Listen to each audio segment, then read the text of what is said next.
आपके राज्य में क्या मुसलमान सुरक्षित है? उत्तर प्रदेश में मुसलमान सबसे ज्यादा सुरक्षित है, सबसे ज्यादा सुरक्षित है। अगर हिंदू सुरक्षित है तो वह भी सुरक्षित है। कोर्ट भी कहता है कि ये बुलडोजर जस्टिस बंद होना चाहिए। जो जैसे समझेगा उसको उसी भाषा में समझाना चाहिए। भारत की राजनीति में भारतीय जनता पार्टी के लिए राहुल जैसे कुछ नमूने जरूर रहने चाहिए, जिससे एक रास्ता हमेशा के लिए साफ होता रहे, अच्छा रहता है। अखिलेश जी कहते हैं डबल इंजन क्या, अब तो इंजन एक दूसरे को नमस्ते तक नहीं करती। अपनी वर्तमान लीडरशिप को भी सम्मान करते हैं और अपने पूर्वजों के प्रति भी सम्मान का भाव रखते हैं, लेकिन जिनके आदर्श औरंगजेब हों तो उनका आचरण भी उसी प्रकार का जरूर होगा। आप क्यों कहते हैं कि उनका औरंगजेब उनके लिए आदर्श हैं? ये महाराणा प्रताप, महाराणा सांगा, छत्रपति शिवाजी महाराज और गुरु गोविंद सिंह के बारे में ये लोग बताएंगे। इतिहास के बारे में लोग क्या जानते हैं? जो औरंगजेब और बाबर की पूजा करते हो, जो जिन्ना को अपना आदर्श मानते हो, इन लोगों से इसकी उम्मीद नहीं की जा सकती। वक्फ अमेंडमेंट बिल को लेकर कुछ लोग मानते हैं कि बीजेपी जो है वो इस बिल के नाम पर मस्जिदों पर कब्जा करना चाहती है। वक्फ के नाम पर एक भी कोई इन्होंने वेलफेयर का काम किया हो, एक भी नहीं आप गिना सकते। वक्फ जिस लैंड को कह देगी कि ये उनकी है, उनकी मान ली जाएगी। हम भौचक हैं जी, ये कौन सा आदेश है? ये वक्फ संशोधन अधिनियम जेपीसी ने जो अपनी सिफारिश की है, ये आज की आवश्यकता है और इसको समयबद्ध तरीके से आगे बढ़ना चाहिए। और मुझे लगता है देश के हित में भी होगा, मुसलमानों के हित में भी होगा। आपने कहा कि संभल में 64 कुछ तीर्थ स्थल हैं और 18 की पहचान हो गई है, अब बढ़कर 54 तक पहुंच गई है। कितनी जगह खोदेंगे, कितने मस्जिद जितने भी होंगे सब ढूंढेंगे। तो फिर आप मथुरा की बात क्यों उठा रहे हैं? मथुरा की बात क्यों नहीं उठा रहे? मथुरा श्री कृष्ण की जन्मभूमि नहीं है क्या? पर वो तो अब कोर्ट में है ना। कोर्ट का ही आदेश पालन कर रहे हैं ना, तो अब तक तो वहां बहुत कुछ हो गया होता।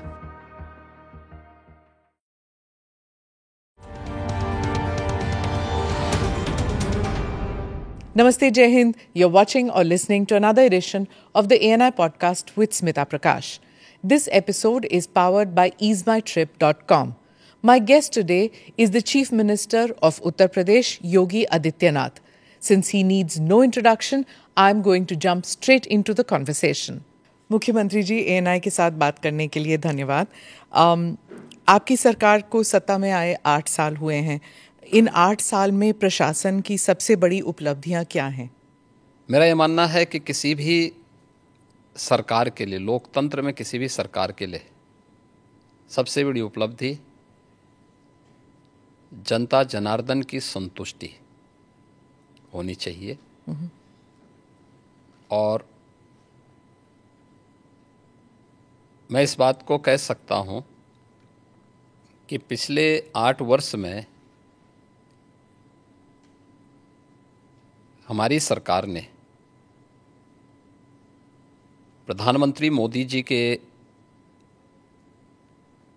प्रेरणादायी मार्गदर्शन में, उनके विजनरी नेतृत्व में उत्तर प्रदेश के समग्र विकास के लिए जो भी रूपरेखा तैयार की थी और उन क्षेत्रों में जो अभूतपूर्व विकास किया है, जनता जनार्दन का उसमें व्यापक समर्थन प्राप्त हुआ है। और जनता जनार्दन की सफलता के समर्थन को मैं सरकार की उपलब्धि मानता हूं। किसी भी क्षेत्र में आप देखेंगे, वह एग्रीकल्चर का हो, युवाओं से संबंधित हो, इंफ्रास्ट्रक्चर का हो, इन्वेस्टमेंट का हो, लॉ एंड ऑर्डर का हो, टूरिज्म का हो, या फिर जो प्रधानमंत्री जी जिस बात को लेके कहते हैं विरासत और विकास के बेहतर समन्वय का, तो उसका सबसे जीवंत और मूर्त मान कोई एक साक्ष्य हो सकता है तो देश के अंदर उत्तर प्रदेश उसका एक सबसे महत्वपूर्ण उदाहरण हो सकता है। मुख्यमंत्री जी, उत्तर प्रदेश में लगातार 2 टर्म से आप चीफ मिनिस्टर रहे हैं और ये अपने आप में एक उपलब्धि है, उत्तर प्रदेश में कभी हुआ नहीं, और आप लॉन्गेस्ट सर्विंग चीफ मिनिस्टर भी हैं। तो उत्तर प्रदेश की जनता ने आपको दूसरी बार क्यों इलेक्ट किया था? क्या इसलिए कि आपकी छवि एक हिंदुत्ववादी नेता की है, या फिर फर्स्ट टर्म में आपने माफिया राज पर जो धावा बोला था इसकी वजह से किस लिए आपको दूसरी टर्म में, और क्या एक और सवाल इसमें, क्या आप हैट्रिक के लिए ट्राई कर रहे हैं आप? देखिए, मैं रहा नहीं हूं, मैं वर्तमान में भी चीफ मिनिस्टर हूं और पिछले 8 वर्ष के अंदर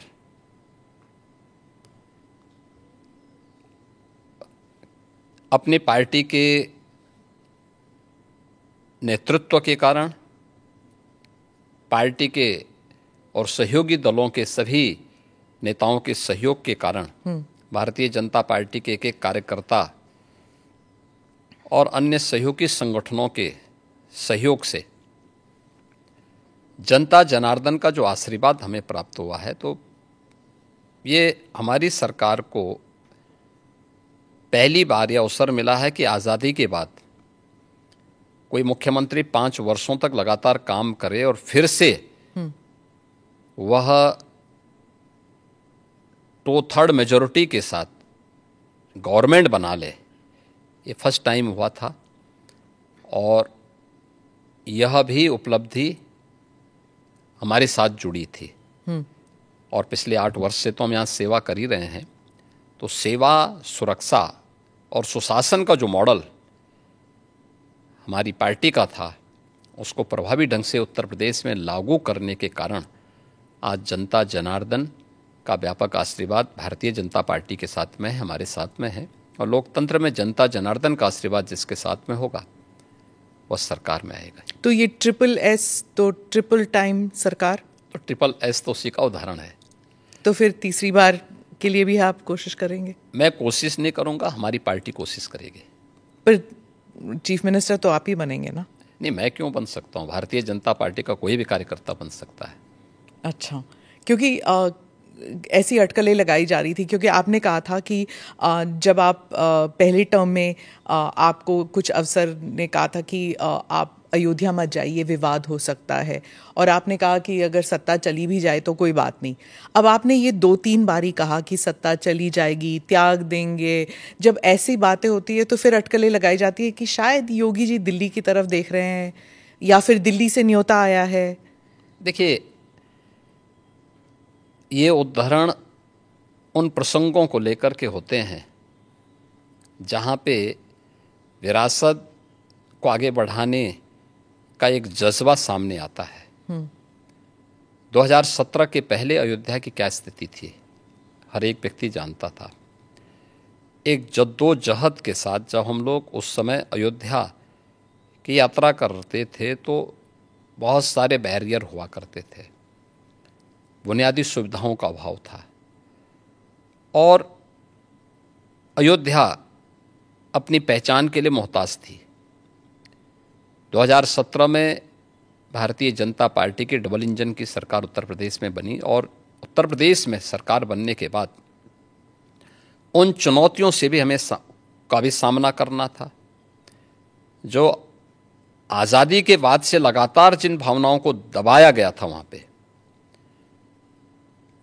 साथ साथ अयोध्या का समग्र विकास भी करना था, लेकिन अयोध्या को उसकी पहचान भी देनी थी। और उसी में एक बड़ा तबका ऐसा था जो ये मानता था कि हमें इस प्रकार के मुद्दों को नहीं टच करना चाहिए क्योंकि ये विवाद हो सकता है। देखिए, आप सत्ता में रहेंगे तो आपके लिए अनुकूल वातावरण भी होगा, प्रतिकूल भी होगा। अनुकूल और प्रतिकूल के बीच में समन्वय बना करके जब हम आगे बढ़ते हैं तो ही कुछ परिणाम दे पाएंगे। और अयोध्या के साथ भी यही हुआ। हमने कहा भी ठीक है, विरोध होता है तो होने दीजिए, देखेंगे। अयोध्या जाएंगे, कोई एक कार्यक्रम का शुभारंभ करेंगे जो अयोध्या की पहचान बन सके। दीपावली तो अयोध्या से जुड़ी हुई थी, दीपोत्सव, और दीपावली के आयोजन को एकदम विस्मृत सा कर दिया गया था अयोध्या में ही। तो हमने दीपोत्सव के आयोजन के साथ फिर उसकी पहचान को वहाँ दिलाई। तो हम लोगों ने वहाँ पे मर्यादा पुरुषोत्तम भगवान श्री राम के प्रति और सरयू मैया के प्रति दीपोत्सव के माध्यम से जो कृतज्ञता ज्ञापित की थी, उसका परिणाम आज नई अयोध्या के रूप में सबके सामने है, जिसको देख करके हर व्यक्ति अभिभूत होता है। तो प्रधानमंत्री जी का जो विजन विरासत की प्रति है, उसका मूर्तमान स्वरूप आज अयोध्या में भी देखने को मिलता है। आज आप देख रहे होंगे, जिस अयोध्या में साल भर में कुछ लाख लोग आते थे, आज करोड़ों लोग वहाँ पहुँच रहे हैं। व्यवसाय वहाँ फल फूल रहा है, लोगों को अनेक अवसर प्राप्त हो रहे हैं। तो हम लोग अपनी सत्ता की चिंता करें और अपनी विरासत को विस्मृत कर लें, तो मुझे लगता है कि ये हम न्याय नहीं कर पा रहे हैं, अपने साथ भी, अपने समाज के साथ भी और अपने देश के साथ भी। योगी जी, आपने डबल इंजन सरकार का जिक्र किया। अखिलेश जी कहते हैं डबल इंजन क्या, अब तो इंजन एक दूसरे को नमस्ते तक नहीं करती। हाँ, देखिए, ये उनके संस्कार थे। हमारे यहाँ हम विरासत को सम्मान दे करके अपनी वर्तमान लीडरशिप को भी सम्मान करते हैं और अपने पूर्वजों के प्रति भी सम्मान का भाव रखते हैं। लेकिन जिनके आदर्श औरंगजेब हों तो उनका आचरण भी उसी प्रकार का जरूर होगा, और लोगों ने देखा भी अपनी आंखों से। आप क्यों कहते हैं कि उनका औरंगजेब उनके लिए आदर्श हैं? क्योंकि वो औरंगजेब को महिमा मंडित कर रहे हैं। वे सब लोग उस कैटेगरी में खड़े हो चुके हैं। उनके नेताओं ने मुंबई से लेकर के लखनऊ तक, ये सभी लोग तो महिमा मंडन करने वाले लोग हैं। तो जिनका जैसा आदर्श होगा तो वैसे ही उनका स्वयं का चरित्र भी होगा। यही तो हमारी संस्कृति भी कहती है, शिवो भूत्वा शिवम यजेत। तो जो जिसकी पूजा करेगा उस जैसा ही बनता है। हम राम को आदर्श मानते हैं, कृष्ण को आदर्श मानते हैं, शिव को आदर्श मानते हैं, उनकी पूजा करते हैं, तो स्वाभाविक रूप से उनके अच्छे गुण भी हमारे अंदर उनकी कृपा से समाहित होते हैं।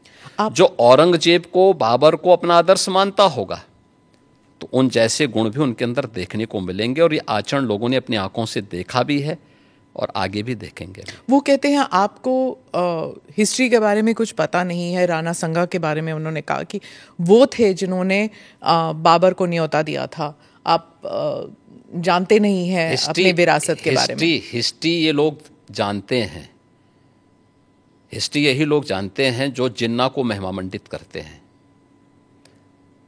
हमें याद है, इसी उत्तर प्रदेश में हम लोग लौह पुरुष सरदार वल्लभ भाई पटेल की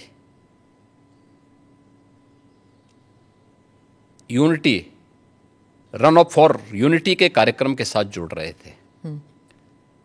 हमने पूरे प्रदेश वासियों को इसके लिए आमंत्रित किया था। सरकार भी थी, भारतीय जनता पार्टी भी थी, सभी दलों को हमने आमंत्रित किया था। एक तरफ सरदार वल्लभ भाई पटेल जो भारत की एकता के आदर्श हैं, भारत की एकात्मता के शिल्पी हैं, हम उनके प्रति श्रद्धा का भाव व्यक्त कर रहे थे, और ये लोग जिन्ना को महिमा मंडन कर रहे थे। तो ये वही कैटेगरी है, ये वही ब्रीड है जो बाबर से लेकर के औरंगजेब तक और जिन्ना तक को महिमा मंडन करते हैं। तो देश के प्रति इनके भाव क्या होंगे, भारत की विरासत के प्रति इनके भाव क्या होंगे, भारत के महापुरुषों के प्रति क्या इनके भाव क्या होंगे, ये अंदाज़ा इसी से लगाया जा सकता है। और ये लोग अवसरवादी भी हैं, इनको पलटी मारने में कोई देर नहीं लगेगी।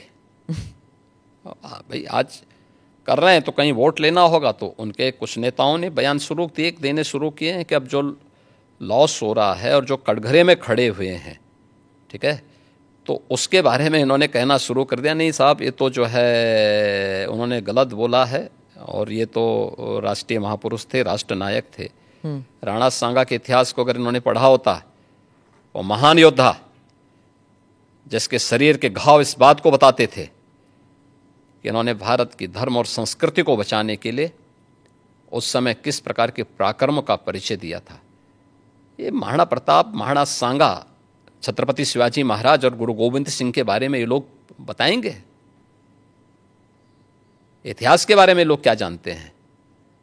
जो औरंगजेब और बाबर की पूजा करते हों, जो जिन्ना को अपना आदर्श मानते हों, इन लोगों से इसकी उम्मीद नहीं की जा सकती है। और आप विधानसभा में आपका एक भाषण भी था, आपने कहा था कि अगर औरंगजेब का महिमा मंडल कर रहे हैं वो जो लोग नागपुर में जो कर रहे हैं उनको यूपी आना चाहिए, हम उनका इलाज कर देंगे। इलाज कैसे करेंगे आप? उपचार तो देखिए, किसी भी बीमारी का उपचार के अलग अलग केंद्र होते हैं, तो यूपी ऐसे लोगों को बहुत अच्छा उपचार देता है। उनकी जैसी डिमांड होगी उस प्रकार का उपचार दे देंगे। महाराज, आपके राज्य में क्या मुसलमान सुरक्षित है? क्योंकि आए दिन सनातन की बात होती है। आप योगी हैं, मुख्यमंत्री हैं, महाराज हैं, क्या हैं आप फिर? मैं एक सामान्य नागरिक हूँ, उत्तर प्रदेश का एक नागरिक हूँ, और एक नागरिक में एक योगी हूँ जो सबके सुख और सबके निरोगता की कामना करता है, सबका साथ और सबके विकास के मंत्र पर विश्वास करता है, और उसी भाव के साथ हम लोग कार्य भी करते हैं। आप मुझे बताइए, दुनिया की सबसे प्राचीनतम धर्म और संस्कृति है सनातन धर्म। उसके नाम से ही आप अंदाजा लगा सकते हैं। दुनिया की कोई जाति, मत और मजहब नहीं है जिसको उसकी विपत्ति के समय सनातन धर्मावलंबियों ने शरण न दी हो, उसके संरक्षण के लिए उसको हर प्रकार से फलने फूलने के लिए अवसर न प्रदान किया हो। लेकिन बदले में उसे मिला क्या? बदले में मिला क्या? और दुनिया के अंदर कोई उदाहरण नहीं, कोई उदाहरण नहीं कि कहीं भी हिंदू राजाओं ने दुनिया के अंदर कहीं भी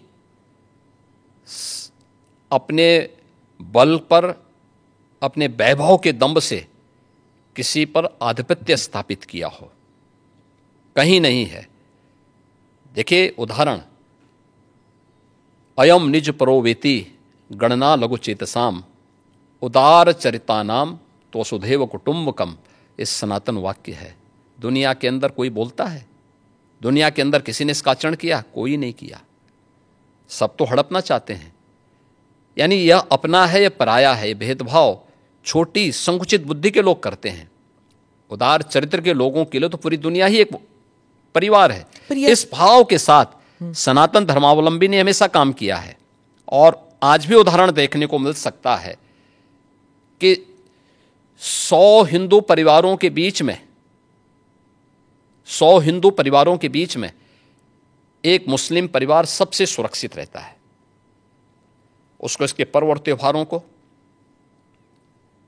उसको अपने सभी मजहबी कर्मों को करने के लिए, या जिस मत और मजहब या संप्रदाय या सेक्ट का अनुयायी होगा उसको उस परंपरा के अनुसार अपने सारे धार्मिक मान्यताओं या उपासना विधि को पूरी स्वतंत्रता होती है। लेकिन मैं कहता हूं 100 परिवारों के बीच में, एक हिंदू की बात तो दूर करिए, 100 मुस्लिम परिवारों के बीच में 50 हिंदू सुरक्षित रह सकता है क्या? नहीं रह सकता। अब बांग्लादेश आपके सामने उदाहरण है, इससे पहले पाकिस्तान उदाहरण था, अफगानिस्तान में क्या हुआ था। ये चीजें दिखाती हैं, और होशियारी यही है कि कहीं धुआं उड़ रहा हो या किसी को ठोकर लग रही हो तो हमें ठोकर लगे इससे पहले हम संभल जाएं। तो वही संभलने के लिए बोला जाता है। हम तो सबके बीच सबको समान भाव से देख रहे हैं। उत्तर प्रदेश में मुसलमान सबसे ज्यादा सुरक्षित है, सबसे ज्यादा सुरक्षित है। अगर हिंदू सुरक्षित है तो वह भी सुरक्षित है। अगर दंगे यहां यूपी में होते थे जो 2017 के पहले, अगर हिंदू की दुकान जलती थी तो मुसलमान की भी जलती थी, हिंदू का घर जलता था तो मुसलमान की भी जलती थी। और 17 के बाद से दंगे बंद हुए। अगर हिंदू सुरक्षित है तो मुसलमान भी सुरक्षित है।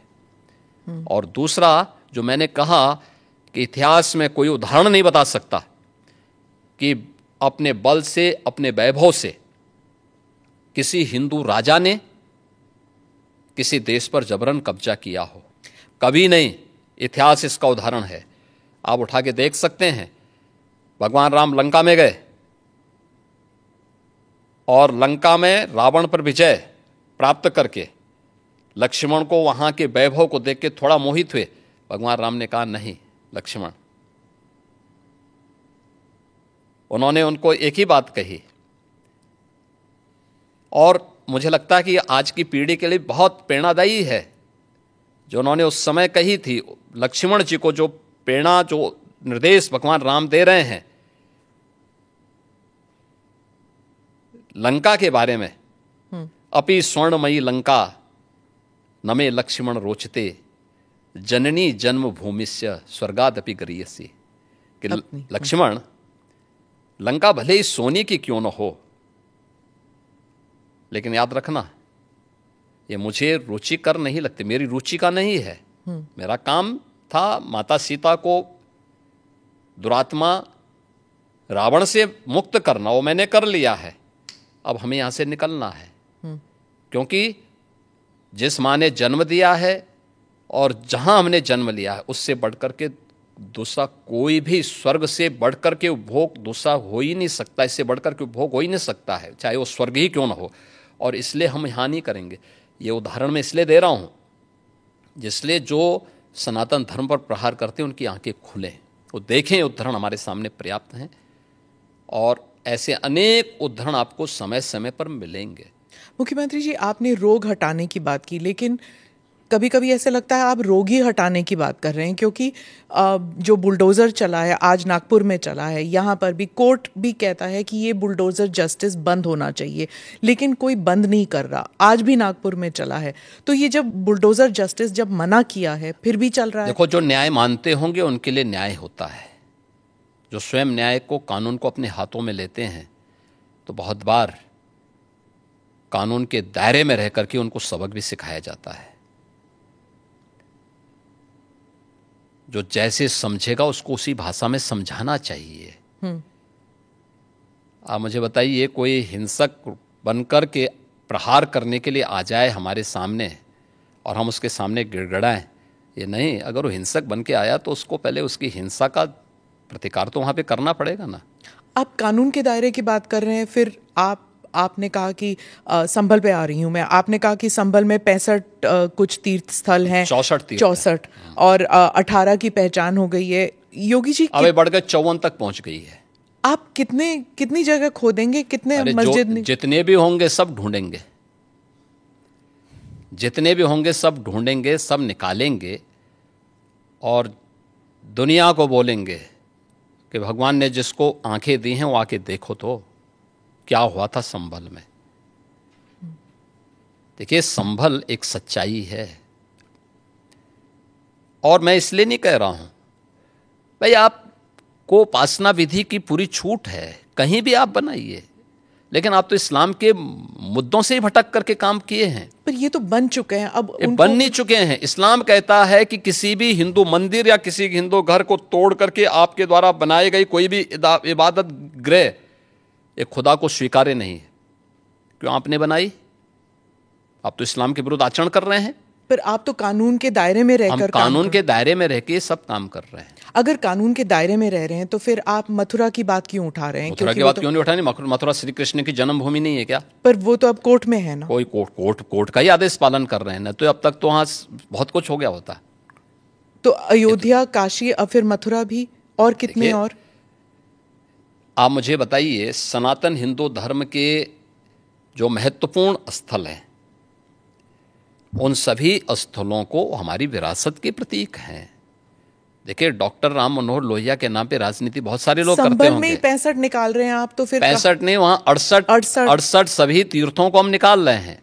54 से अधिक निकल चुके हैं और बाकी सभी को ढूंढ रहे हैं। शास्त्रीय प्रमाण उसके मौजूद हैं, उनको दिखा रहे हैं कहाँ कहाँ हैं। जिसने भी कब्जे किए होंगे उनको एक एक करके सबको निकालेंगे। कितने मस्जिद फिर निकलेंगे? मस्जिद, देखिए, सवाल मस्जिद का नहीं है, जितने अतिक्रमण होंगे वो अतिक्रमण हटेंगे। बीते साल रामनवमी के मौके पर बंगाल में जब काफ़ी हिंसा हुई थी, जब प्रदर्शन निकला था, इस बार भी बीजेपी कह रही है कि वहाँ रामनवमी में शोभा यात्रा निकाले जाएंगे। उत्तर प्रदेश में ईद और रामनवमी, उसको लेकर क्या आपने कोई सख्त निर्देश दिए हैं कि हिंसा नहीं होनी चाहिए? देखिए, हम लोग समय समय पे प्रशासन के साथ बैठते हैं और पहले से ही इसके लिए एक SOP हम लोगों ने तैयार करके रखी हुई है। और उत्तर प्रदेश पहला राज्य है जिसने माननीय उच्चतम न्यायालय के ही निर्देशानुसार धर्मस्थलों के माइक को, जो उसके परिसर के बाहर आवाज़ आती थी, उसको कंट्रोल कर किया है या उसको उतारा है, कंट्रोल किया है इस संवाद के माध्यम से। आप मुझे बताइए कि उत्तर प्रदेश जैसे राज्य में अगर हम कर सकते हैं तो बंगाल में क्यों नहीं हो सकता? यहाँ पर होली पर भी मस्जिद के ऊपर टार्पलिन चला गया था। देखिए, अब रंग खेल रहे हैं तो हो सकता गया, तो उससे कोई अस्तित्व खराब तो नहीं हुआ किसी का? आप मुझे बताइए। पहले तो कभी नहीं हुआ था। ऐसा नहीं है। आप मुझे बताइए, मुहर्रम में जुलूस निकलते हैं, क्या उनका झंडे की छाया मंदिर के आसपास या किसी हिंदू घर के ऊपर नहीं पड़ती है क्या? क्या उससे हिंदू घर अपवित्र हो जाता है क्या? ये सख्त निर्देश हैं कि भाई जिसको रंग से परहेज है उस पर मत डालना, लेकिन फिर भी पड़ गया है और प्रशासन उसको साफ करके फिर से नगाई पुताई कर दे रहा है। ये कौन सी बात है? क्या रंग बिरंगे कपड़े पहनते नहीं? हिंदू से ज्यादा रंग बिरंगे तो मुसलमान ही पहनता कपड़ा, तो फिर रंग से परहेज क्यों? यानी तो दोहरा आचरण है। तो क्या रंग बिरंगी कपड़े पहने, लेकिन अगर रंग पड़ जाए तो हाय तौबा मचाते हैं? ये नहीं हो सकता है। ये दोहरा आचरण क्यों मचाते हो जी? अरे गले मिलो। बहुत सारे मुसलमानों ने रंग में होली खेली है। शाहजहांपुर में तो नवाब साहब की पूरी झांकी निकलती, शोभा यात्रा ही निकलती वहां पे। तो हमने महाकुंभ के दौरान भी देखा था कि कई मुसलमान आए थे। तो क्या दिक्कत है? हाँ, अच्छी बात थी। अगर कोई अपने को भारतीय मानता है, कुंभ तो सभी भारतीयों का है और आना चाहिए कुंभ में। मैंने तो कहा था जो भारतीय बनकर के आएगा, श्रद्धा भाव के साथ आएगा, उसका स्वागत है। लेकिन अगर कोई किसी नकारात्मक मानसिकता के साथ आता है तो स्वीकार्य नहीं। जी, महाकुंभ में करोड़ों लोग आए थे। आपने जो फाइनल नंबर्स जिस पर हुआ था, टैली हुआ था, इस नंबर की आपने पुष्टि कैसे की कि कितने आए थे? देखिए, यहाँ पे महाकुंभ के दौरान एक हम लोगों ने सीसीटीवी कैमरे लगाए थे। हम लोगों ने एआई टूल के माध्यम से हेड काउंटिंग की व्यवस्था की थी और ये भी उसमें हम लोगों ने व्यवस्था की थी कि एक व्यक्ति का चेहरा दूसरी बार काउंट न हो। 24 आवर्स में कोई व्यक्ति हो सकता है 2 बार 3 बार, क्योंकि बहुत सारे लोग जो आए थे, बहुत सारे लोग ऐसे 2-2 3-3 बार 24 घंटे में स्नान कर रहे थे, लेकिन काउंट एक बार हो। फेस रिकॉग्निशन की व्यवस्था भी उसमें की गई थी, हेड काउंट करने की व्यवस्था की गई थी और उसको काउंटिंग करके फिर हर 24 घंटे के बाद हम उसके रिजल्ट को सामने, हर दूसरे घंटे में वो रिजल्ट सामने आता था। टोटल फिर 24 घंटे में करके वो फाइनल उसका वो बनता था, डाटा तैयार होता था। और बाकायदा उसके लिए हम लोगों ने एक वहाँ पे एक इंटीग्रेटेड सेंटर तैयार किया था जहाँ के माध्यम से इन सभी चीज़ों की मॉनिटरिंग होती थी। तो ये सभी काउंट उसी के माध्यम से हम लोग वहाँ कर रहे हैं। तो कितने नंबर हुए फाइनली? 66 करोड़ 30 लाख से अधिक श्रद्धालु वहाँ इन 45 दिनों में आके स्नान किया है। और ये इंटरनेशनली भी बहुत बड़ी न्यूज़ स्टोरी बन गई थी, क्योंकि यूरोप अगर पूरा मिला दिया जाए फिर भी इतने लोग नहीं हैं जितने कुंभ के लिए आए थे। कुंभ के बारे में और कुंभ की विराट स्वरूप के बारे में वही बोल सकता जो कुंभ में गया होगा। जी जी। बाकी लोगों के लिए यह अविश्वसनीय लगेगा। जैसे महाभारत युद्ध के दौरान भगवान को अपना विराट स्वरूप दिखाया भगवान ने, तो उस विराट स्वरूप को 3 ही लोग देख पाए थे। अर्जुन देख पाए थे, संजय देख पाए थे और भगवान वेदव्यास देख पाए थे। तो ये 3 तो भगवान के स्वरूप को पहचान गए थे और संजय ने इसीलिए धृतराष्ट्र को कहा कि देखो, याद करना, भगवान के स्वरूप को देखने के बाद मैं कह सकता हूं कि जहां श्री कृष्ण है विजय वहीं होनी है, क्योंकि वहीं धर्म है, वहीं सत्य है। और कुंभ के बारे में वही बोल सकता है जो कुंभ का दर्शन जिसने किया होगा। कांग्रेस और बाकी जो अपोजिशन पार्टीज है वो कही थी महाकुंभ, मतलब कुंभ कई बारी हो चुका है, ये महाकुंभ जो है वो एक देखिए, जिसकी जैसी आस्था है, जैसी दृष्टि वैसी सृष्टि। कोई जबरदस्ती थोड़ा है। हमने थोड़ा बोला कि आप आइए।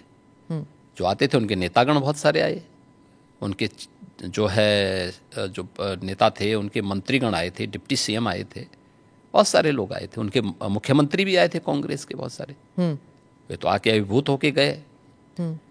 अब जिनकी जो जैसी दृष्टि हो, वो कह रहे थे इन्होंने बीजेपी इवेंट बना दिया, जैसे कि बीजेपी इवेंट नहीं, बीजेपी शासित सरकार, केंद्र और राज्य सरकार मिलकर के जन सुविधाओं का ध्यान रख रही है, जनता जनार्दन का ध्यान रख रही है, आस्था का सम्मान दे रही है।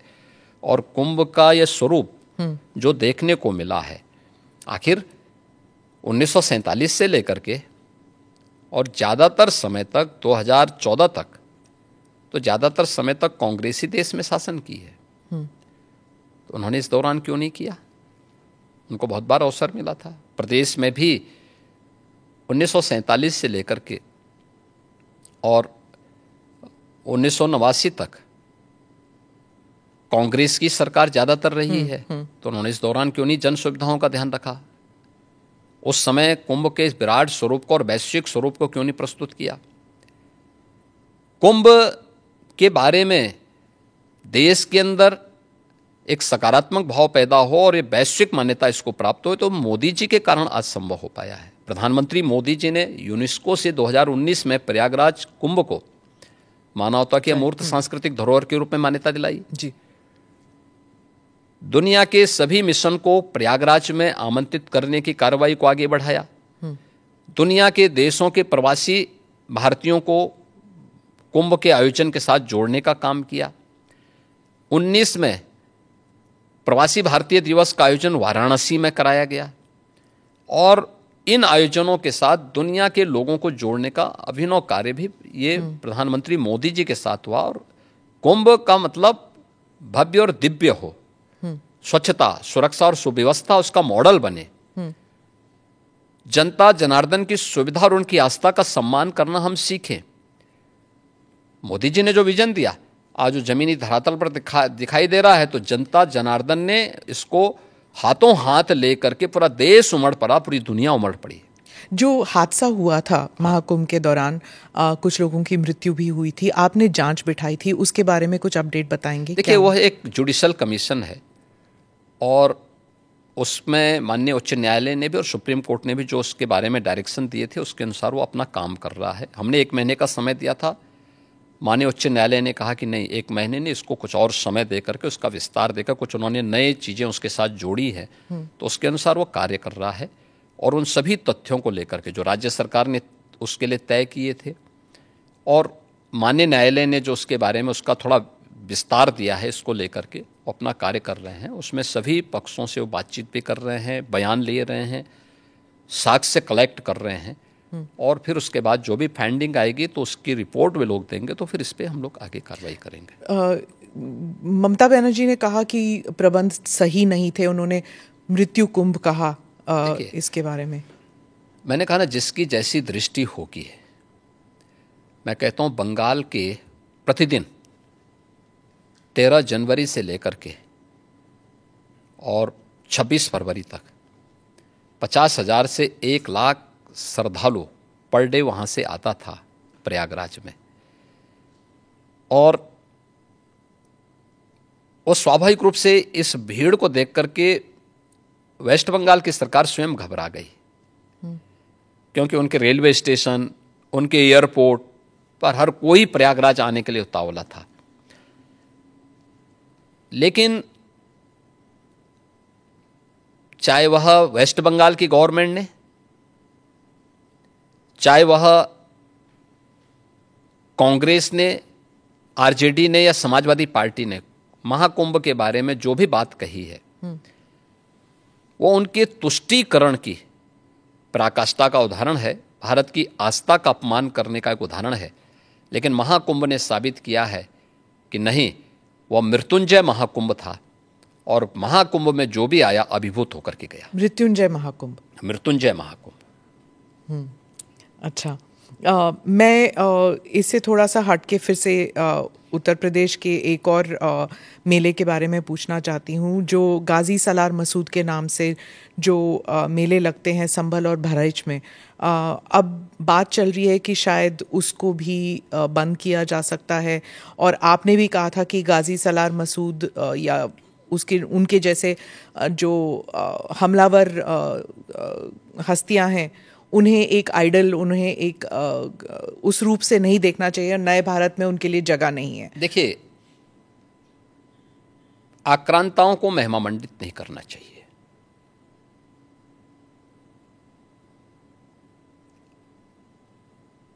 ये भी हमें मालूम होना चाहिए कि ये आक्रांता विदेशी थे। इन्होंने भारत की आस्था पर प्रहार किया, भारत की बहन बेटियों की इज्जत के साथ खिलवाड़ किया, भारत को लूटा। इसका महिमा मंडन आस्था का अपमान है। इनका महिमा मंडन मातृशक्ति का अपमान है। इनका महिमा मंडन करके हम देश का अपमान करते हैं और मुझे लगता है कि यह कोई भी भारतीय स्वीकार नहीं करेगा। याद करना, यही वे आक्रांता थे जिन्होंने देश के अंदर जबरन धर्मांतरण को आगे बढ़ाया था। देश के अंदर आज भी बहुत सारे मुस्लिम परिवार ऐसे हैं जो अपने पूर्वजों की परंपरा का जो विस्मरण करते हैं और 6 पीढ़ी पहले, 8 पीढ़ी पहले बहुत सारे लोगों ने डॉक्यूमेंट तैयार रखे हुए हैं कि उनके पूर्वज कोई ना कोई हिंदू था। तो मुझे लगता है उस समय किन्हीं कारणों से उनको अगर इस्लाम स्वीकार करना पड़ा है तो उन आक्रांताओं की क्रूरता से कोई जजिया कर नहीं दे पाया, कोई जो है अपने स्वयं के परिवार को बचाने के नाम पर, कोई अन्य उसके नाम पर। मुझे लगता है कि हम लोगों को इसको स्वीकार नहीं करना चाहिए कि आक्रांता का कहीं महिमा मंडन हो। पर कुछ तो ट्रेडिशन का मतलब क्या होता है? ट्रेडिशन के लिए आप फतेह करते थे।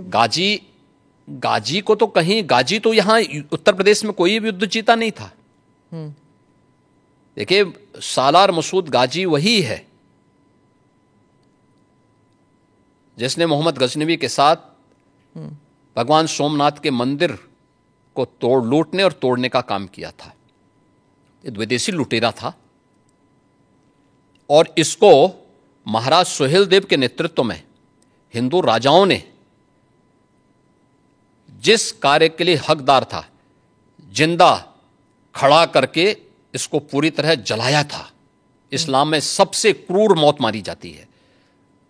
जिसका वो हकदार था उसने जितना अत्याचार किया था, हिंदू धर्म और संस्कृति को तोड़ करके, आस्था पर प्रहार करके, बहन बेटियों की इज्जत के साथ खिलवाड़ करके, वही व्यवहार उसके साथ उस समय हिंदू राजाओं ने किया था। तो जय जयकार तो महाराज सुहेलदेव की होनी चाहिए और पूजा महाराज सुहेलदेव की होनी चाहिए, न कि सालार मसूद गाजी की। इसीलिए कहते हैं ना कि मुसलमान खतरे में है, जो ओवैसी कहते हैं आपके राज्य में, क्योंकि जो ट्रेडिशन चलते आए हैं आप उनको हटाना चाहते हैं। जो उनके जिनके लिए वो पूजनीय समझते हैं, आप उनको कह रहे हैं कि वो गद्दार हैं, उनको हटाना चाहते हैं आप। इसलिए मुसलमान इससे खतरे में नहीं है, इनकी वोट बैंक की राजनीति खतरे में है। जिस दिन अपने पूर्वजों को भारतीय मुसलमान समझ जाएगा, इन सब के बोरिया बिस्तर बन जाएंगे। इसलिए अपने बोरिया बिस्तर को दुरुस्त रखने के लिए लोग इस प्रकार की भड़काऊ बातें को कहते हैं। भारत के मुसलमानों को याद रखना होगा, वे तभी सुरक्षित है जब हिंदू सुरक्षित है, हिंदू ट्रेडिशन सुरक्षित है, उसी के साथ उनकी भी सुरक्षा निहित है। तो हिंदू कहाँ खतरे में है? हाँ, तो हिंदू, कश्मीर के अंदर क्या हुआ था, अभी बांग्लादेश के अंदर क्या हुआ है, पाकिस्तान के अंदर क्या हुआ है। महाराज, आप यहाँ पे जाएंगे, आप बांग्लादेश जाएंगे, आप पाकिस्तान जाएंगे, कहाँ जाएंगे? 1947 के पहले पाकिस्तान और बांग्लादेश दोनों भारत के हिस्से थे जी। इतिहास है, इस सच्चाई को आप भी जानती है, मैं भी जानता हूं, पूरा भारतीय जानता है। हम उस सच्चाई को कैसे भूल सकते हैं? क्या पाकिस्तान में हमारी हिंगलाज माता का मंदिर नहीं है क्या आप इसको भूल जाएंगे? क्या बांग्लादेश में माता ढाकेश्वरी का मंदिर नहीं है क्या? तमाम ऐसे धर्मस्थल हैं जो आज भी वहां पड़े हुए हैं। हिंदुओं के साथ किस प्रकार का व्यवहार हुआ? इसीलिए तो सीए कानून लाई बीजेपी की सरकार, जो हिंदू यहां आना चाहते हैं। हम हिंदुओं की आने देने की बात नहीं कर रहे हैं, जो आ चुके हैं। आखिर इन लोगों ने जो यहां पर इस्लाम खतरे में बात कर रहे हैं, उन हिंदुओं का भी इन्होंने यहां विरोध किया था। आप अनुमान करिए कि भारत में ही वो हिंदुओं का विरोध कर रहे हैं, तो पाकिस्तान और बांग्लादेश के अंदर क्या हाल हो रहे होंगे। क्या हाल उनके हालात क्या होंगे। इनकी मानसिकता का अंदाजा इसी से लगाया जा सकता है कि हिंदुओं के प्रति इनके दुराग्रह कितने खतरनाक हैं और कितने छोटे स्तर के हैं। कांग्रेस के एक दिग्गज नेता ने कहा है कि वो संविधान बदल देंगे। इसी बात को लेके 2024 में बीजेपी के ऊपर ये प्रहार किया गया था और आपकी पार्टी के नंबर कम आए थे क्योंकि ये प्रचार या दुष्प्रचार जो भी कहना चाहें आप, ये कहा गया था। और अभी डीके शिव कुमार ने संविधान के बारे में कुछ कमेंट्स पास किए हैं, आपका उस पर क्या कहना है? देखिए, कर्नाटक सरकार के द्वारा धर्म के आधार पर आरक्षण, यह बाबा साहब भीमराव अंबेडकर के द्वारा दिए गए संविधान का अपमान है। याद करना, जब संविधान सभा में आरक्षण की बात हुई तो उसमें धर्म के आधार पर आरक्षण का मुद्दा भी उठा था और बाबा साहब भीमराव अंबेडकर ने इसका पुरजोर विरोध किया था। उन्होंने कहा था कि आरक्षण सामाजिक रूप से उन लोगों को दिए जाने चाहिए जिनके साथ अस्पृश्यता और छुआछूत सैकड़ों वर्षों से होती आई है। अनुसूचित जाति जनजाति के लोगों को उसके साथ जोड़ा गया था और इसीलिए भारत के संविधान ने विशेष प्रावधान करके उनके लिए आरक्षण की व्यवस्था दी। धर्म के आधार पर आरक्षण का विरोध भारत के संविधान सभा के हर एक सदस्य ने किया था और सबने इस बात को कहा था, क्योंकि उसी समय देश 1947 में देश का विभाजन धर्म के आधार पर हुआ था और उसका विरोध और उसकी साया आने वाले समय में भारत पर न पड़ने पाए। लेकिन ये कांग्रेस 1952 से लगातार बाबा साहब भीमराव अंबेडकर के द्वारा बनाए गए संविधान के साथ इसी प्रकार से छेड़छाड़ करती रही, लगातार कर रही। कश्मीर में धारा 370 समाप्त करने का पाप, जो उस समय जबरदस्ती संविधान में डालने का पाप इन्होंने किया था। हम आभारी हैं मोदी जी के, जिन्होंने इस पाप को पूरी तरह समाप्त करके आज इस कलंक को मिटाया है। आज कश्मीर में धारा 370 समाप्त होती है। आज वहाँ पर फिर से लोकतंत्र बहाली की प्रक्रिया के साथ जुड़ा और विकास की प्रक्रिया के साथ जम्मू कश्मीर जुड़ा है। पंचायत चुनाव से लेकर विधानसभा के चुनाव हो गए। ठीक है, सरकार जिसकी भी बनी, लेकिन जनता को अपने आप को वहाँ पे उस प्रक्रिया का हिस्सा बनने का अवसर मिला ना। लेकिन कांग्रेस ने तो इससे वंचित रखा था जम्मू कश्मीर को। कुछ परिवारों को लूट की छूट दे रखी थी। भारत के खिलाफ आतंकवाद के गढ़ के रूप में उसको प्रस्तुत किया करने का प्रयास हुआ था। लेकिन आज जम्मू कश्मीर मुख्य धारा के साथ जुड़ करके विकास की प्रक्रिया के साथ जुड़ रहा है। ऐसे समय समय पर इन्होंने किया। याद करिए, ये महिला सशक्तिकरण की बात करते थे, लेकिन 3 तलाक का भी समर्थन करते थे। मोदी जी ने इन 3 तलाक की कुप्रथा को भी समाप्त किया। और महिला सशक्तिकरण का सबसे बड़ा उदाहरण है कि 3 तलाक के नाम पर जब मर्जी आए तब कोई जो है किसी महिला के जीवन के साथ खिलवाड़ कर रहे, ये नहीं हो सकता है। आज वो एक मजबूत सुरक्षा कवच मिला है। तो ये चीज़ें देने का काम वो किया था। तो कांग्रेस को जब भी अवसर मिला है, डीके शिव कुमार वही बोल रहे हैं जो विरासत में कांग्रेस ने उनको दिया है, जो कांग्रेस का एजेंडा है।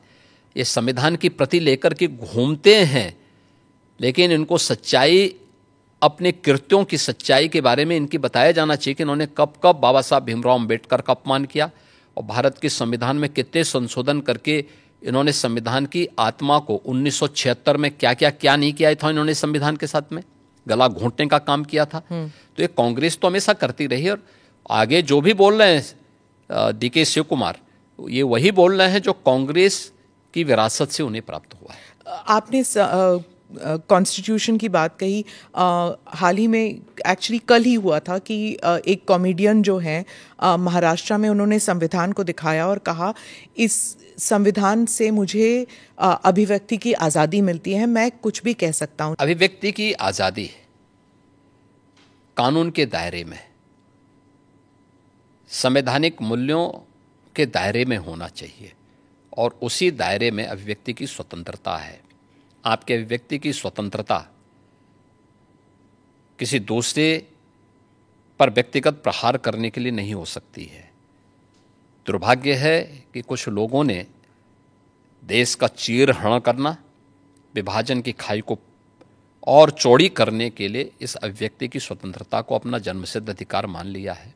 और मुझे लगता है ऐसे लोगों के खिलाफ जो समाज में विभेद पैदा करके सौहार्द को खतरे में डालने का कार्य कर रहे हैं, उनके साथ कानूनी तरीके से उनके साथ उसी प्रकार का व्यवहार भी होना चाहिए। महाराष्ट्र में ही कुछ महीने पहले एक स्लोगन उठा था, बटेंगे तो कटेंगे। वो भी ऐसे ही विभाजनकारी स्लोगन था? विभाजनकारी नहीं था। आप मुझे बताइए, यह देश गुलाम क्यों हुआ? क्योंकि जातियों में विभाजित था। अगर उनको जोड़ने की बात की जा रही है कि वे बंटो मत, अच्छे के बारे में सोचो, विकास के बारे में सोचो, विरासत के बारे में सोचो। ये उछला नहीं था, ये यूपी से मैंने ही कहा था कि बटेंगे तो कटेंगे, एक रहेंगे तो सेफ रहेंगे। तो ये बात यहाँ से हमने कही थी और मुझे लगता है कि चीज़ें आगे बढ़ी, लेकिन इसमें बुराई आगे बढ़ी।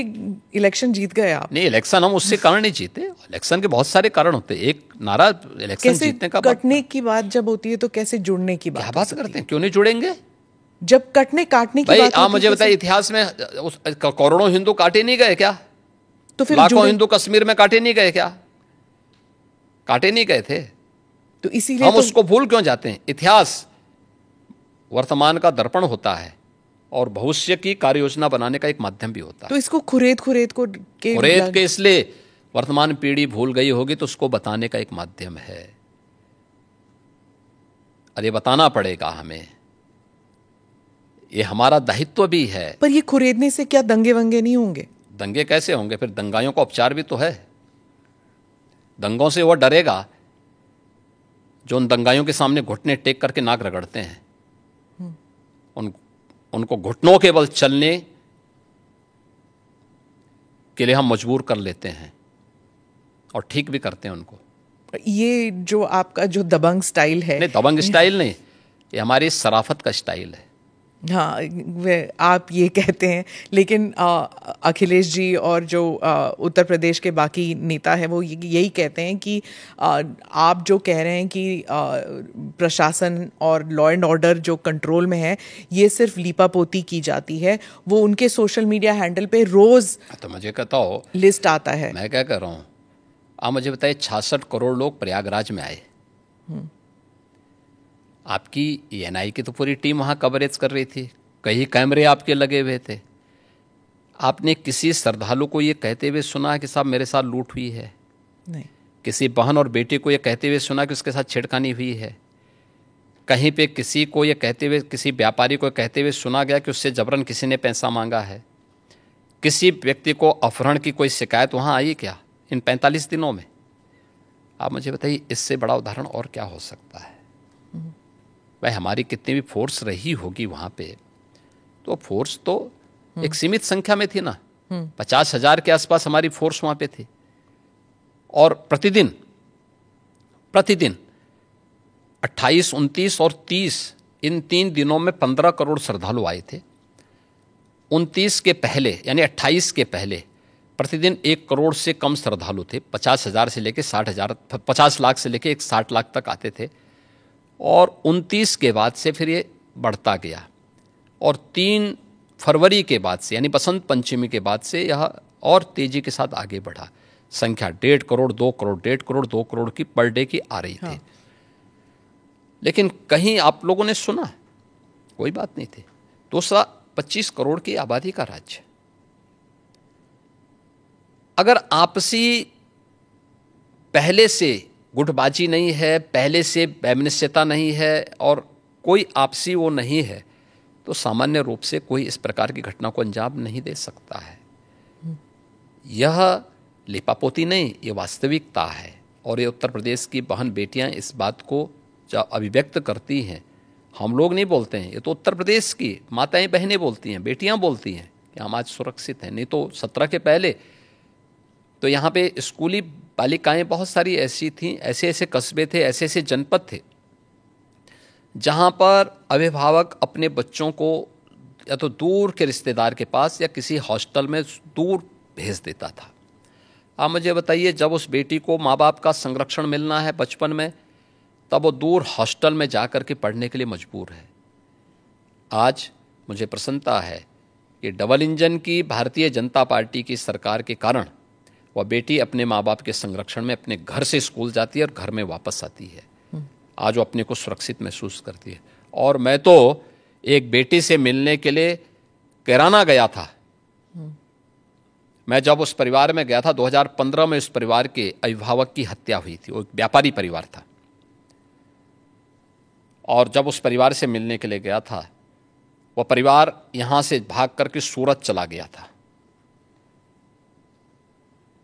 18 में वापस आया, तो वापस आने पर फिर से उन्होंने व्यापार शुरू कर रहे थे, तो मैं वहाँ गया था फिर मिलने के लिए, पूछने के लिए कि भाई आप क्यों भागे थे और फिर वापस आए हैं। तो उस परिवार ने मुझे बताया, उस परिवार ने कहा साहब हमारे जो परिवार का जो मुखिया थे, उनकी तो हत्या कर दी गई 15 में, 2015 में, तब दंगों में। श्री अखिलेश यादव उस समय, दंगों के पहले अखिलेश यादव उस समय चीफ मिनिस्टर थे यहाँ पे, ये दंगों के बाद की बात है। और पहले फिरौती वसूली गई, फिर उसके बाद उनकी हत्या की गई थी।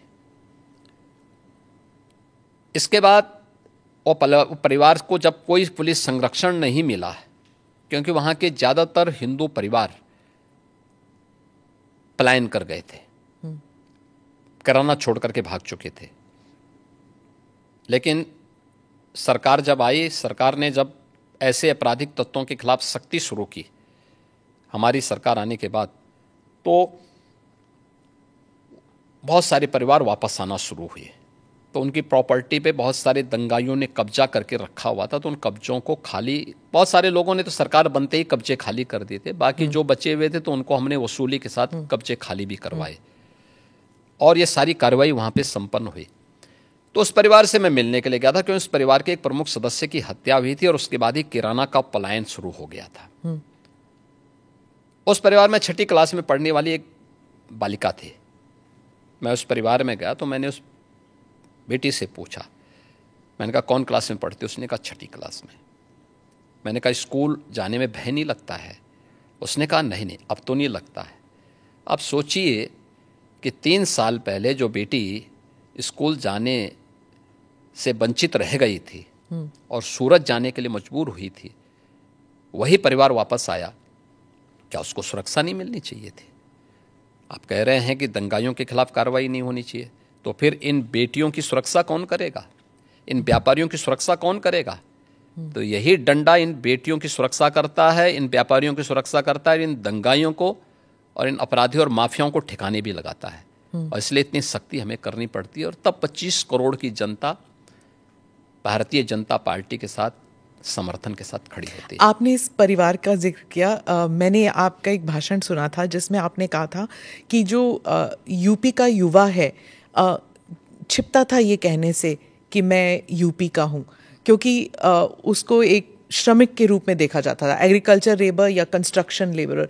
लेकिन यूपी की जो छवि बदली है, ही सेज इट प्राउडली कि मैं यूपी का हूँ, उसके बारे में कुछ बताइए। हाँ, देखिए 2017 के पहले की स्थिति ऐसी थी, उत्तर प्रदेश का ये नाम सुन करके ही उसको किसी नौकरी के लिए जाता था, उसको बाहर कर दिया जाता था। उत्तर प्रदेश का नाम सुन करके ही होटलों में कमरे नहीं मिलते थे, रूम नहीं मिलते थे, धर्मशाला में जगह नहीं मिलती थी, लोग किराएदार नहीं बनने देते थे, लोगों को अपनी पहचान छुपानी पड़ती थी। आज मैं कह सकता हूं, उत्तर प्रदेश का युवा हो, अन्नदाता किसान हो या किसी भी सेक्टर का कोई व्यक्ति आज पहचान के लिए मोहताज नहीं है। और ये पहचान के लिए जो मोहताज नहीं है, आज वो कहीं जाता है तो कहीं भी देश के अंदर कहीं जाता है, दुनिया के अंदर कहीं जाता है, अगर वह यूपी का नाम लेगा तो लोगों के मन में, अगर वह धार्मिक आस्थावान व्यक्ति है तो अयोध्या, काशी, प्रयागराज या यहाँ के धर्मस्थल याद करके बड़े सम्मान के साथ लोग उसको देखते हैं। यूपी के नाम से, यूपी के इंफ्रास्ट्रक्चर से लोगों के मन में होता, अच्छा ये वहीं से आए हैं। तो यूपी जो पहले एक श्रम शक्ति माना जाता था, एक लेबर के रूप में यहाँ की एक पहचान थी कि यहाँ के लोग एक सामान्य उसके साथ जुड़ेंगे, आज वही यूपी विरासत की शक्ति के रूप में और अर्थ शक्ति के रूप में देश के अंदर और दुनिया के अंदर अपनी पहचान बनाई। आप तो फिल्म जगत से भी लोगों को बुला रहे हैं यहाँ पर। हमारी फिल्म सिटी, यहाँ पे यूपी के अंदर एक फिल्म सिटी का निर्माण का कार्य प्रारंभ हो रहा है और उस पर सारी कार्रवाई आगे बढ़ चुकी है। और मुझे लगता है कि कला का सम्मान किया जाना चाहिए और कला के उसी सम्मान को आगे बढ़ाने के लिए हम लोगों ने इस प्रक्रिया को आगे बढ़ाया है। योगी जी, एक और सवाल है वक्फ अमेंडमेंट बिल को लेकर। वो संसद में टेबल होने वाला है। और आप क्या समझते हैं इसके बारे में? क्योंकि कुछ लोग मानते हैं, खासकर मैं फिर से ओवैसी साहब का ही नाम लूंगी, कि बीजेपी जो है वो इस बिल के नाम पर मस्जिदों पर कब्जा करना चाहती है और भारत के मुसलमान जो हैं अब खतरे में है क्योंकि इबादत की जगह नहीं मिलेगी उन्हें। देखिए, भाजपा मस्जिद में कब्जा करके क्या करेगी? मंदिर ढूंढेगी। ये मुझे लगता है कि गुमराह कर रहे हैं। वक्फ के नाम पर आखिर कितना जमीन कब्जा करोगे? दूसरा, वक्फ के नाम पर एक भी कोई इन्होंने वेलफेयर का काम किया हो, एक भी नहीं आप गिना सकते। देखिए, वक्फ के नाम पे जो भी आता है उसने उस प्रॉपर्टी को अपने व्यक्तिगत स्वार्थ के लिए दुरुपयोग किया है, बेचा है, औने पौने दाम पे बेचा है। आज स्थिति क्या है? एक एक प्रॉपर्टी के लिए कई कई लोगों को इन्होंने प्रॉपर्टी को बेचा है। उससे विवाद हो रहे हैं, उससे तमाम प्रकार के संकट आने वाले समय में होंगे। जो बसे हैं उनके लिए भी और जिन लोगों ने पैसा दिया है उनके लिए भी, क्योंकि पूंजी उन सब की डूब जाएगी। तो ये तो इससे बड़ी बेवकूफ़ बनाने वाली कोई बात ही नहीं हो सकती है। दूसरा, इन्होंने कोई भी संपत्ति देखिए सरकारों पर यही एक दबाव बना करके ब्लैकमेलिंग लोग करते थे। अलग अलग समय में इन्होंने वक्फ के नाम पर तमाम प्रकार के उल जलुल फैसले लिए हैं, खास तौर पर कि वक्फ जिस लैंड को कह देगी कि ये उनकी है, उनकी मान ली जाएगी। हम भौचक हैं जी, ये कौन सा देश है? आपको एक पावर किसने दे दी है कि आप किसी भी प्रॉपर्टी को कब्जा कर लेंगे, आप किसी भी स्थल को कब्जा कर लेंगे, किसी भी सार्वजनिक भूमि पे कब्जा कर लेंगे? तो ये नहीं हो सकता है। ये वक्फ संशोधन अधिनियम जेपीसी ने जो अपनी सिफारिश की है, ये आज की आवश्यकता है और इसको समयबद्ध तरीके से आगे बढ़ना चाहिए। और मुझे लगता है देश के हित में भी होगा, मुसलमानों के हित में भी होगा। जी, डिलिमिटेशन पर जो दक्षिण के राज्य हैं वो थोड़े नर्वस कह लीजिए। वो कहते हैं कि पॉपुलेशन के आधार पर रिप्रेजेंटेशन नहीं होना चाहिए। वो कह रहे हैं कि उनकी जो पहचान है वो खतरे में है।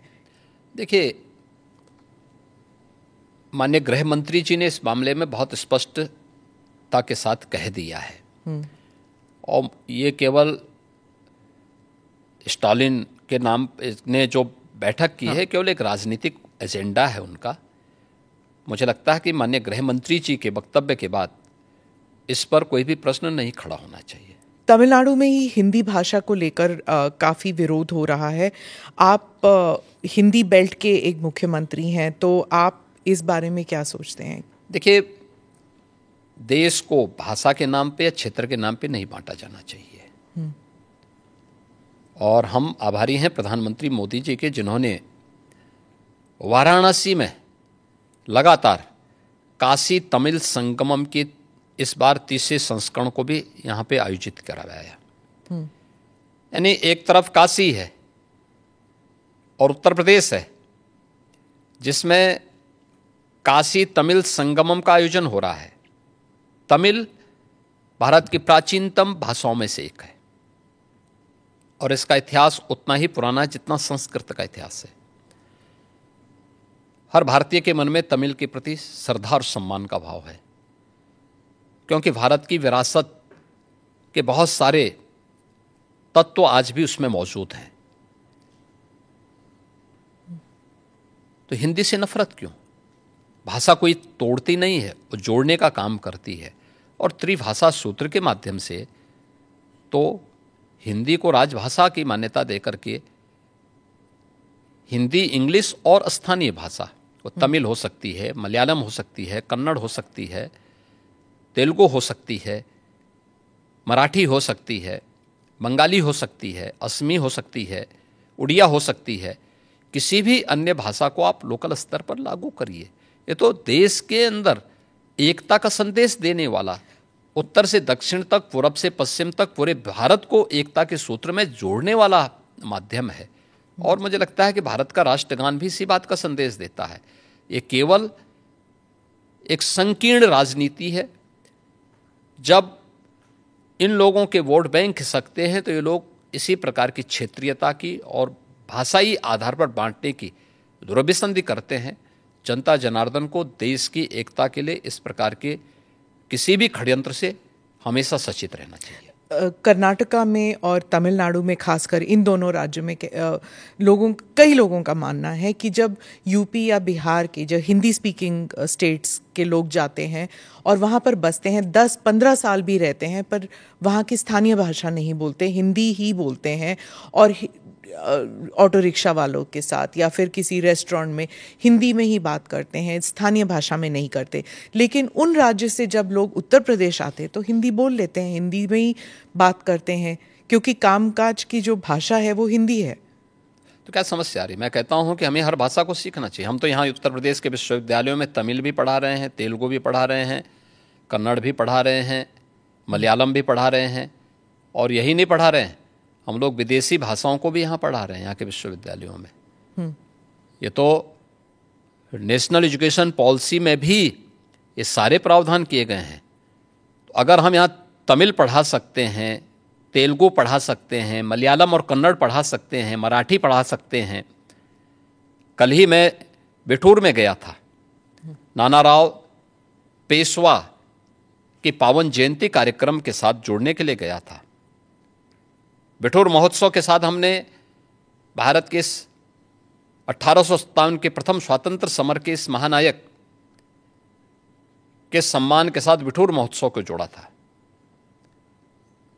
नानाराव पेशवा के ही महल में बचपन में महारानी लक्ष्मीबाई ने तीरंदाजी भी सीखी थी, युद्ध कला सीखी थी, और वहीं से उन्होंने युद्ध के सारे गुण सीखने के बाद फिर 1857 में अंग्रेजों को परास्त किया था। अगर हम इन सभी भाषाओं को उत्तर प्रदेश के विश्वविद्यालयों में पढ़ा सकते हैं तो तमिलनाडु के विश्वविद्यालय में भी अगर हिंदी पढ़ा दी जाए, क्या बुरा है? मुझे लगता है कि हमें थोड़ा विराट स्वरूप रखना चाहिए देश के लिए। कुछ क्षण तो देश के लिए निकालो। चंद्रबाबू नायडू ने भी यही कहा कि जितनी भाषाएं सीखना चाहते हैं आप सीखना चाहिए। अच्छी बात की, हम अभिनंदन करते हैं जी। मैंने 2024 के बाद, चुनावों के बाद, और जितनी अधिक भाषा सीखेंगे उतने अधिक रोजगार के अवसर भी खुलेंगे। जी, हैदराबाद के लिए उन्होंने वही किया था अपने पिछले टर्म में। अच्छी बात है, और इसलिए हैदराबाद आज एक हब बना है। 2024 के चुनावों के बाद मैंने आपसे कोई इंटरव्यू नहीं किया, इसलिए उसके बारे में भी 1-2 सवाल। 2024 में क्या गलत हुआ, और 10 महीने के बाद मिल्कीपुर में आप इलेक्शन जीत जाते हैं, तो क्या बदलाव आया उसमें? देखिए, 2024 के बारे में आपने शुरुआत में ही बता दी थी ना। हाँ, संविधान का कांग्रेस और विपक्षी दलों ने जो दुष्प्रचार किया था, और ये दुष्प्रचार ही नहीं किया था, विदेशी पैसे भी इसमें इन्वॉल्व थे। जॉर्ज सोरोस ने तो बहुत पहले इसकी घोषणा कर दी थी। पर इसकी कोई पुष्टि तो हुई नहीं। पुष्टि हुई है, अभी धीरे धीरे करके आगे बढ़ने दीजिए, बहुत सारे तथ्य सामने आएंगे। व्यापक पैमाने पे दुष्प्रचार का माध्यम, एनजीओ के माध्यम से इन्होंने गांव गांव में, सोशल मीडिया प्लेटफॉर्म के माध्यम से, डिजिटल मीडिया के माध्यम से दुष्प्रचार किया कि संविधान बदल देंगे, मोदी जी आएंगे तो नया संविधान ला देंगे, तमाम प्रकार की इन्होंने जो बातें कही। दूसरा, सोरोस के पैसे यूपी में भी लगे थे। मैं कह रहा हूं पूरे देश में विदेशी पैसा इन्वॉल्व था लोकसभा चुनाव के दौरान, जिसमें कांग्रेस और उसके सहयोगी दलों ने, जो भी इंडी गठबंधन से जुड़े हुए दल थे, ये लोग धड़ल्ले से उसके लिए डायरेक्ट इनडायरेक्ट उसमें लिप्त थे और उसी के माध्यम से इन्होंने पूरे चुनाव को प्रभावित करने का प्रयास किया था। यह कृत्य देशद्रोह की श्रेणी में आता है। एक विदेशी ताकत से आप पैसा लेकर के देश के चुनाव को प्रभावित कर रहे हैं। एक दूसरा है कि उस दौरान इन्होंने तमाम प्रकार की बात की थी, खटाखट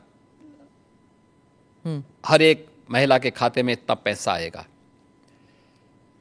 क्या हुआ? कांग्रेस शासित राज्यों में तो कहीं भी नहीं आया। इन्होंने कर्नाटक हो या हिमाचल हो जो घोषणा की थी, आज तक किसी को पूरा भी नहीं कर पाए। पंजाब में भी कहीं नहीं कर पाए। ये तो इनका आचरण है। दूसरा, हमें कहना चाहते हैं कि भारत के संविधान का जितना सम्मान मोदी जी ने किया, नई संसद में बाबा साहब भीमराव अंबेडकर के द्वारा बनाए गए संविधान की मूल प्रति को अपने सिर में ले जाकर के और वहां पे सम्मान के साथ स्थापित करने का कार्य हो। बाबा साहब भीमराव अंबेडकर भारत के संविधान के शिल्पी हैं। संविधान अंगीकार करने की संविधान जिस दिन उन्होंने बना करके तैयार किया था और उसकी ड्राफ्ट कॉपी सौंपी थी देश को 26 नवंबर 1949 को, उस तिथि को भारत के अंदर संविधान दिवस मनाने का कार्य यह 2015 में 26 नवंबर 2015 से प्रधानमंत्री मोदी जी ने यह कार्यक्रम लागू कराया और जिसमें प्रतिवर्ष 26 नवंबर की तिथि को संविधान दिवस के रूप में मनाया जा रहा है। बाबा साहब भीमराव अंबेडकर से जुड़े हुए 5 महत्वपूर्ण स्थलों को पंचतीर्थ के रूप में विकसित करने का काम ये मोदी जी के कारण हो पाया। तो इन्होंने कितना दुष्प्रचार किया था उस समय, और आज जब सच्चाई सामने आई देश के लोगों ने कि नहीं ये तो कांग्रेस का दुष्प्रचार था और विदेशी पैसे किस रूप में इन्वॉल्व हुए थे, तो आज देश की जनता फिर से अब इनको सबक सिखा रही है।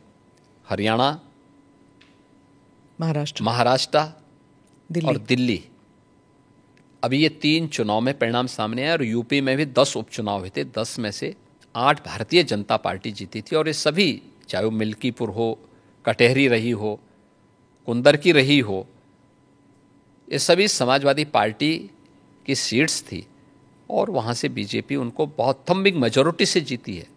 कुंदर की में हमारा प्रत्याशी जीता है 1,45,000 से, कटेहरी में हम जीते हैं 38,000 से और अभी मिल्कीपुर में हमारा प्रत्याशी जीता है 62,000 वोट से।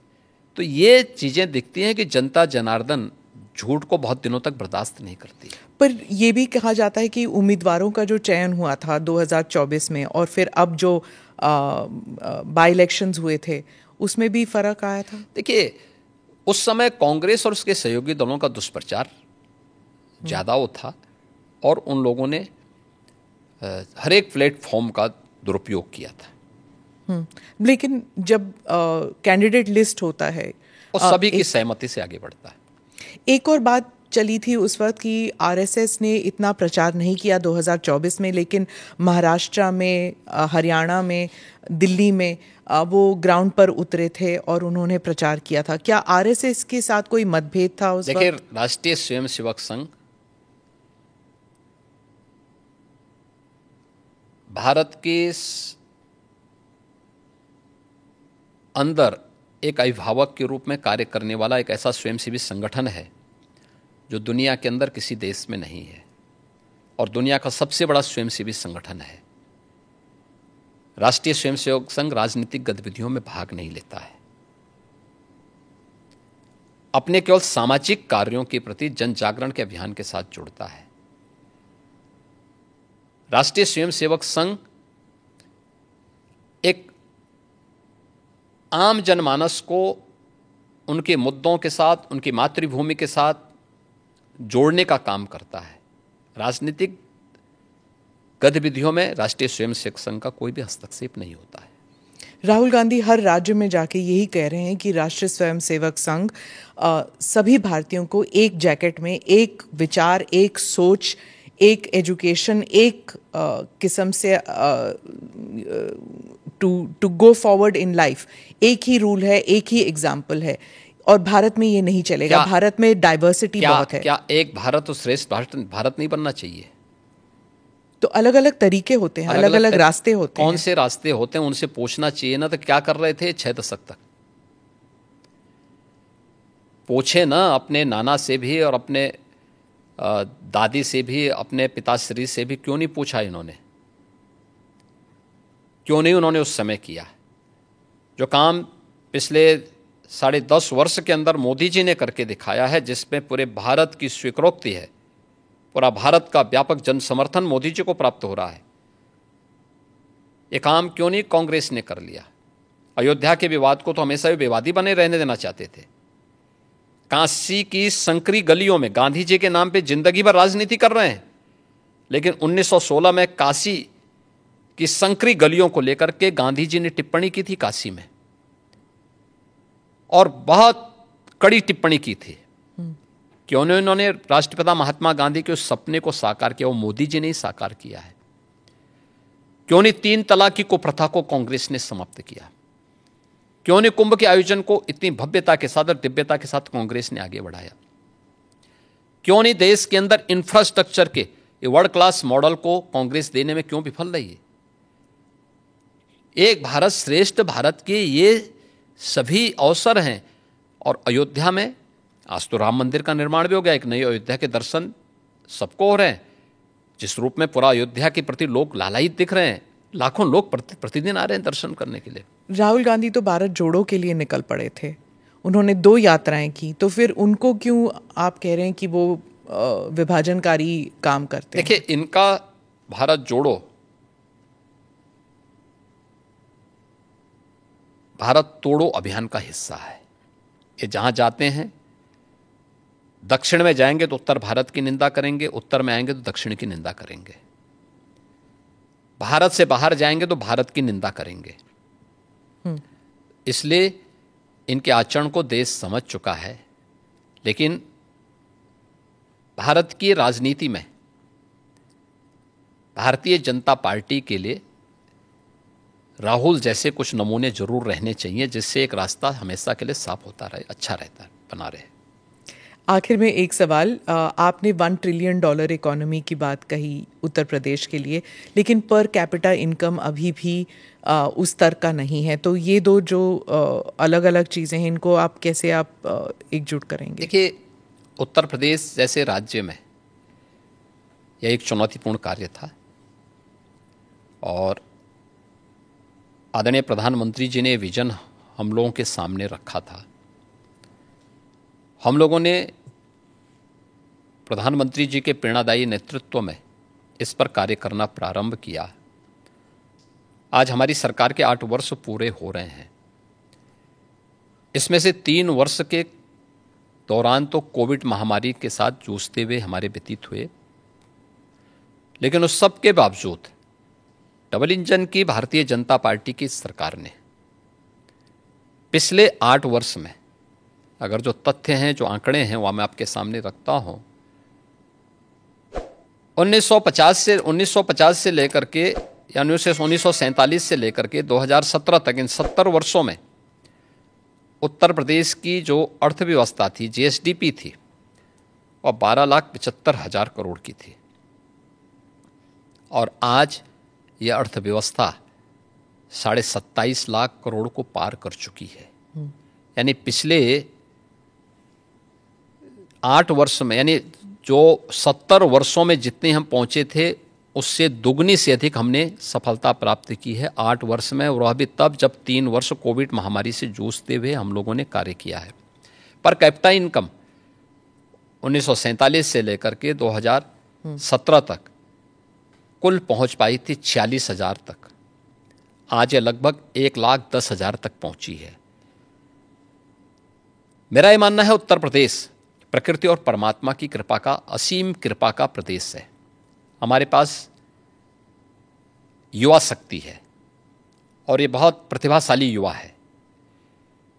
हमारे पास सबसे अच्छी फर्टाइल लैंड है, सबसे अच्छा जल संसाधन है, देश का सबसे बड़ा एमएसएमई बेस है,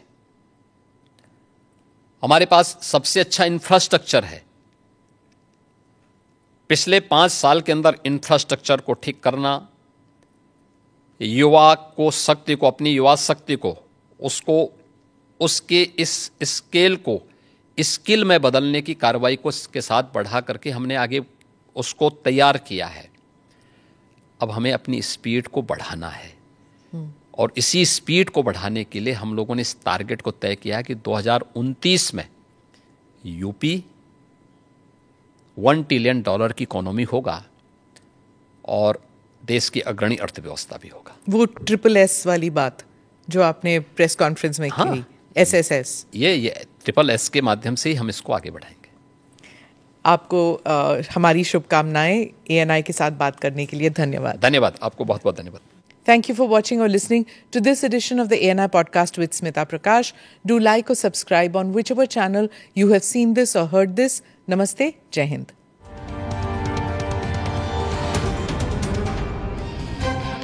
Click here to watch the previous episodes.